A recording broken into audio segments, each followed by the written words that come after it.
Hi people! Another day, another vlog nga ho tayo. May energy nga ako pero yung video ko mukhang wala. Kasi naman yung subject namin ay hindi nakakatuwa. Kaya naman after nun, napasalamin na lang ako dito. Pero let's move on na nga sa aming second subject. Dahil after nga neto ay tumungo na tayo sa ating librihan segment. So syempre bago mangyari yun, ay nagkagulo muna ang lahat. O tignan nyo to kaklase ko. Ay abagiyang nagiyang. Kita mo talaga, iba talaga ang saya nila kapag mga ganitong walang teacher sa harapan. O sige, tudohan mo pa. Maya nga itong si Kuya Jay napati na naman sa camera ko habang nagbablog ako at talaga naman tuwang-tuwa siya dahil pang ilang sali na nga daw niya sa aking vlog. Wala pa man din kinokontrata na ako. Ako naman, sige, tawanan na lang kita. Hello sa iyo, Maring Jen. Ito nga palang account niya. Hihi. At ito naman nga si Maring Darwin. Hi sa iyo, Lobby Loves. Meet and greet pala ito ng mga kaklase ko. Hello, Maring Myra. Tapos itong si Ira, tinatawag ako. Isama ko daw siya sa vlog ko. O, ayan. Hello din sa iyo. Hihi. Maya-maya nga, dumating na si Kuya Jay. Ayan, dala na nga yung ulam namin. Ang tagal nga niya, tagal na rin namin naghihintay. Eto nga yung mga kaklase ko, ayan, naghihintay din sa kanya kung ano na nga yung ginawa nila dyan eh. Pag mga ganitong pagkakataon talaga, kanya-kanya na kami ng mga desisyon. Kaya nagdesisyon din ako na mag-vlog dito sa labas. O, kita nyo yun, si Maring Carlo yun, nakita agad ako. Pagbalik ko nga sa room, ang bumuwad sa akin, itong kaklase ko at nagugutom na nga daw. Ay nako, shoutout sa'yo, Maring Clarice. At ito naman si Maring Nora, ay nako, naka-private ang account. At ito, pipila na nga daw, ay it's a prank. Ay napakatagal nga akong tunay, gutom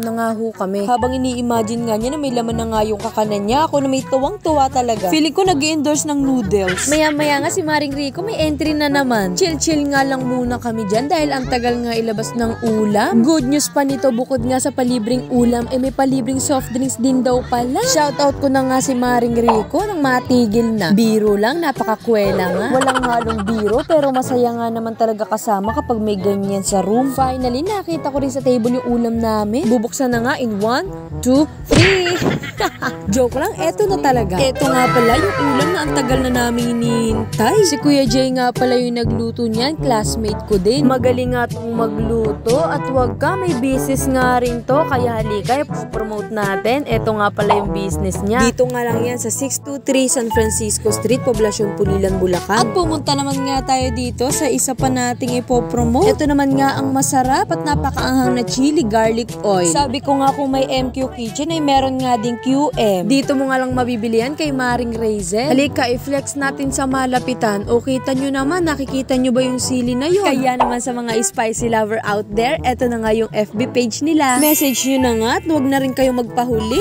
At eto pa nga ang iba pang kaganapan ngayong araw. Isang pagbati ng happy birthday para kay Ma'am Bridget. Si Ma'am nga pala yun ang libre sa amin ng soft drinks. Ganun ata talaga sa college kung sino yung may birthday, siya yung manlilibre, hindi ang estudyante. Uy guys, wait lang. Mag-taste test nga pala tayo dun sa product ni Maring Raizel. Kahit ako at mga kaklase ko, hindi papayag na hindi matikman to. Uy, eto na, the moment of truth.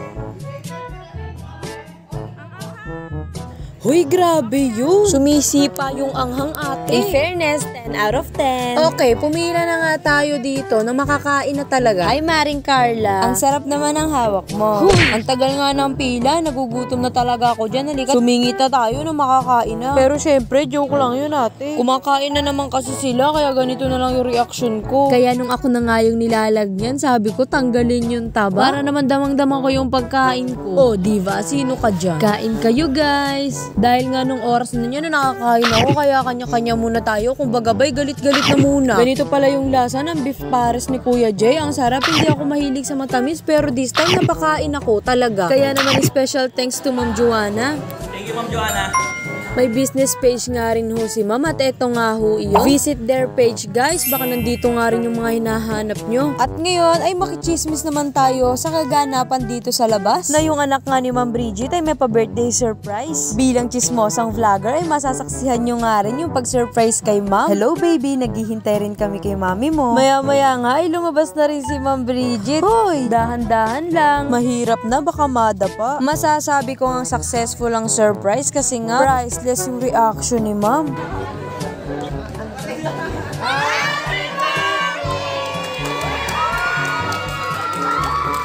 Congratulations guys, napaiyak nyo si Ma'am.